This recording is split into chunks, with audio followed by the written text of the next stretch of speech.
अस्सलाम वालेकुम। आप देख रहे हैं फिल्मियात का यूट्यूब चैनल। आज हम बात करेंगे एनिमेटेड फिल्मों के बारे में। तो सबसे पहले ये जान लेते हैं कि एनिमेटेड फिल्में होती क्या हैं। आमतौर पे जिनको हम कार्टून फिल्में कहते हैं वो एनिमेटेड फिल्में कहलाती हैं और यह समझा जाता है कि एनिमेटेड फिल्में सिर्फ बच्चों के लिए बनाई जाती हैं, जबकि हकीकत में ऐसा नहीं है। ये देखा गया है कि एनिमेटेड फिल्मों के ज़रिए से दूसरी फिल्मों की बनिस्बत ज़्यादा बेहतर और मौसर तरीके से पैगाम पहुंचाया जा सकता है। इसीलिए एनिमेटेड फिल्में बच्चों और बड़ों दोनों के लिए एक जैसी हैं। बच्चों के लिए भी बनाई जाती हैं, लेकिन वो कुछ ख़ास होती हैं। आमतौर पर एनिमेटेड फिल्मों में बच्चों और बड़ों दोनों के लिए यकसा मवाद मौजूद होता है, इसीलिए आप इनको बच्चों और फैमिली के साथ मिलकर बड़े आराम से देख सकते हैं। आज मैं आपके सामने 5 ऐसी एनिमेटेड फिल्में लेके आया हूँ जो बच्चों को सिखाने के एतबार से बेहतरीन हैं, और मुझे लगता है कि जो मैंने अब तक फिल्में देखी हैं उनमें से ये 5 बेहतरीन हैं। आप मेरी राय से इख्तलाफ कर सकते हैं, लेकिन जो मुझे 5 बेहतरीन फिल्में लगी वो मैं आपके सामने आज पेश करूँगा। सबसे पहले 5वें नंबर पे जो मेरे पास फिल्म है उसका नाम है सोल यानी रूह। ऐसी कहानी है जिसमें एक किरदार है जिसका नाम है जो एक टीचर है, लेकिन दर हकीकत मौसीकी से उसको लगाव है और वो एक अच्छा मौसीकार बनना चाहता है। तो अब उसकी ज़िंदगी कैसी चल रही है और वो अपनी ख्वाहिश को कैसे पाया तकमील तक पहुंचाता है, ये सारी कहानी इस फिल्म में बयान की गई है और बड़ी खूबसूरती से बयान की गई है। अब आप ये देखें कि जब कोई बंदा मन लगाकर दिल से कोई काम करता है तो उसको उसमें कितना लुत्फ मिलता है और उसकी क्या कैफियत होती है, ये अगर समझना हो तो ये फिल्म आपके लिए सबसे बेहतरीन है। फाइंडिंग नीमो एक छोटे से मछली के बच्चे का नाम है और ये उसी की कहानी है।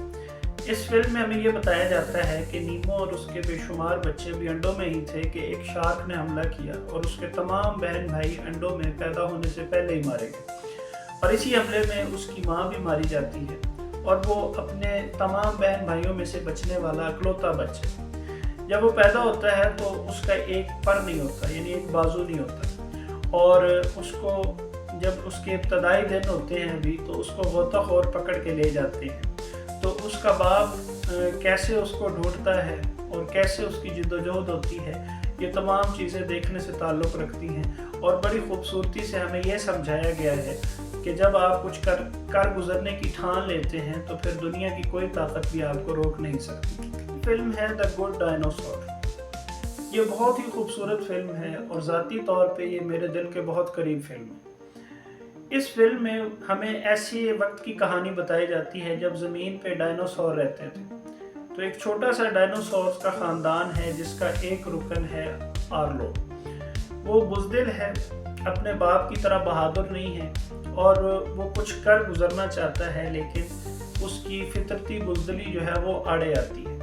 तो ऐसे में उनके गोदाम में से कुछ चोरी होने लग जाता है अनाज। तो वो उसका बाप उसकी ड्यूटी लगाता है कि ये तुमने पता करना है कि हमारे अनाज में से गल्ला कौन चोरी करता है।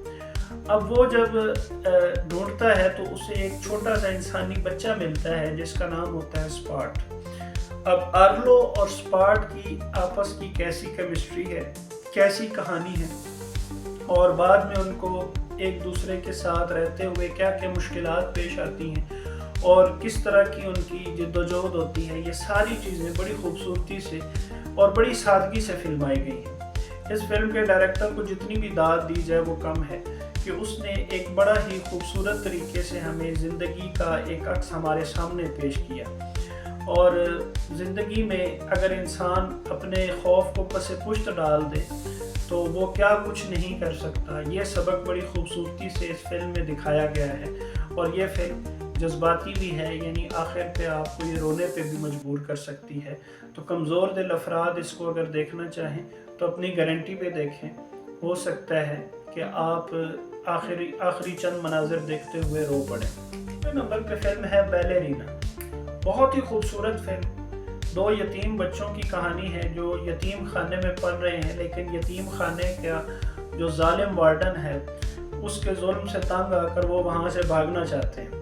तो उनके भागने के जो मंसूबे हैं वो बड़े मज़ेदार हैं, देखने में मज़ा आता है। ایک لڑکے کا نام وکٹر ہے اور لڑکی ہے اس کا نام فیلیسی ہے، اور دونوں اپنی زندگی میں کچھ کرنا چاہتے ہیں، کچھ بننا چاہتے ہیں، لیکن یتیم خانے میں رہ کر ایسا ہونا ممکن نہیں۔ تو وہ کیسے فرار ہوتے ہیں، اپنی منزل تک کیسے پہنچتے ہیں، اور کیا کچھ ان کو زندگی کے مسائل اور مصائب کا سامنا کرنا پڑتا ہے، بڑی خوبصورتی سے اس فلم میں ہمیں بتایا گیا ہے۔ اور کیا وہ دونوں اپنی اپنی منزل تک پہنچ جاتے ہیں، یہ بھی اس فلم میں بڑی خوبصورتی سے بتایا گیا ہے۔ اور اس میں ہمیں یہی سبق ملتا ہے کہ جب تک آپ اپنے کمفرٹ زون سے باہر نہیں نکلیں گے، اپنے لیے آسانیاں چھوڑیں گے نہیں، مشکلات میں نہیں پڑیں گے، تب تک آپ اپنی زندگی میں کچھ بھی حاصل نہیں کر سکتے۔ نمبر پہ ہے دی ہیپی فیٹ۔ اس کے ویسے تو 3 حصے آ چکے ہیں، لیکن جو سب سے پہلا حصہ ہے وہ مجھے سب سے زیادہ پسند ہے۔ کہانی ہے ایک چھوٹے پینگوئن ممبل کی، جو پیدا ہوتا ہے ایسے پینگوئنز کے قبیلے میں جہاں پہ ہر پیدا ہونے والا پینگوئن جو ہے وہ گا سکتا ہے، لیکن ممبل جو ہے وہ گانے کی صلاحیت سے محروم ہے، اس کو ڈانس کرنا پسند ہے، اس کو رقص کرنا پسند ہے۔ تو اس کے ماں باپ اس حوالے سے بڑے پریشان ہوتے ہیں کہ ہمارا بچہ دوسرے بچوں سے مختلف کیوں ہے، لیکن اس کو اپنے قبیلے میں پہچان بنانی ہے، حالانکہ قبیلہ اس کو دھتکار دیتا ہے۔ اور بعد میں قبیلے والوں کے لیے جب کچھ کرنے کا وقت آتا ہے کہ قبیلے والوں کے لیے مچھلیاں کم پڑ جاتی ہیں انسانوں کے شکار کی وجہ سے، تو وہ پھر اس چیز کو کیسے حل کرتا ہے اور اس کے لیے وہ کیسے نکلتا ہے، یہ ساری چیزیں ہمیں اس فلم میں بتائی جاتی ہیں، اور یہ ایک بڑی ہی خوبصورت کہانی ہے۔ یہ تھی میری وہ 5 فلمیں جو مجھے سب سے اچھی لگتی ہیں، اور مزید بھی اس کا اگلا حصہ بھی آپ کے سامنے پیش کیا جائے گا، جس میں مزید 5 اینیمیٹڈ فلموں کا تعارف آپ کے سامنے پیش کیا جائے گا۔ اگر آپ کو یہ ویڈیو اچھی لگی ہو تو اس کو لائک کریں، سبسکرائب کریں، اور دوستوں کے ساتھ اس کو شیئر بھی کریں۔ خدا حافظ۔